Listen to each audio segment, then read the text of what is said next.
Some people move through life like they already know the map.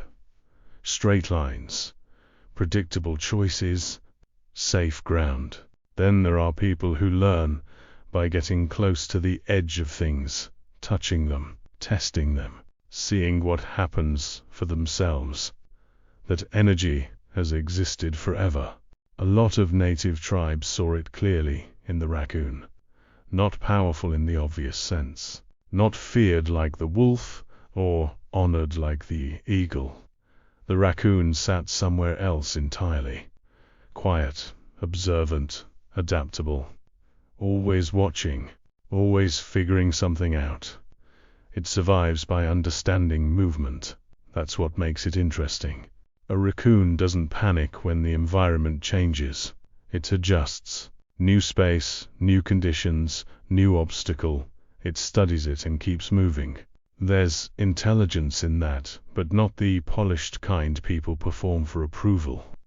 Real intelligence. The kind built from interaction with life itself. Most people only move through familiar territory.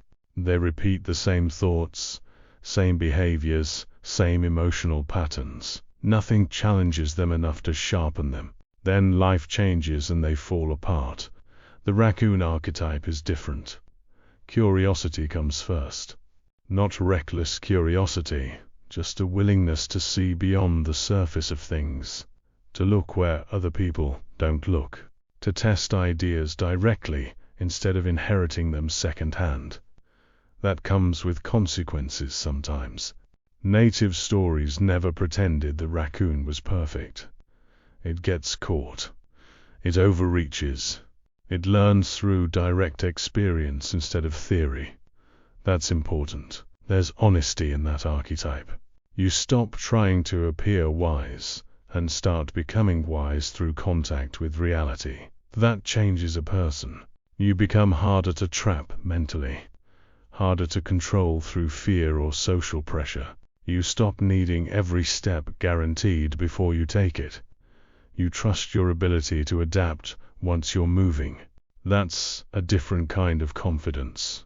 And there's another side to it people overlook. The raccoon moves between spaces, forest and water, wild spaces and human spaces, seen and unseen. It adapts without fully belonging to one environment.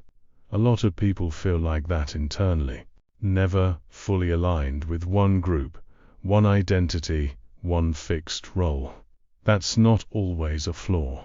Sometimes it means you're built to observe things from multiple angles, instead of locking yourself into one position too early. As within, so without. The way you move internally reflects externally. If your mind stays flexible, observant, responsive, your life starts moving the same way. You stop freezing every time conditions change. You stop treating uncertainty like danger. You work with movement instead of fighting it. That's where growth actually happens. Not in perfect certainty, in awareness, in attention. In staying curious enough to keep learning from life instead of pretending you've already mastered it. That's the deeper side of the archetype. Not chaos, adaptability, not performance, observation. Not pretending to know everything. Being willing to engage with reality directly and let it teach you something. That kind of person keeps evolving long after everyone else becomes rigid. And in a world full of rigid people, that becomes a real advantage.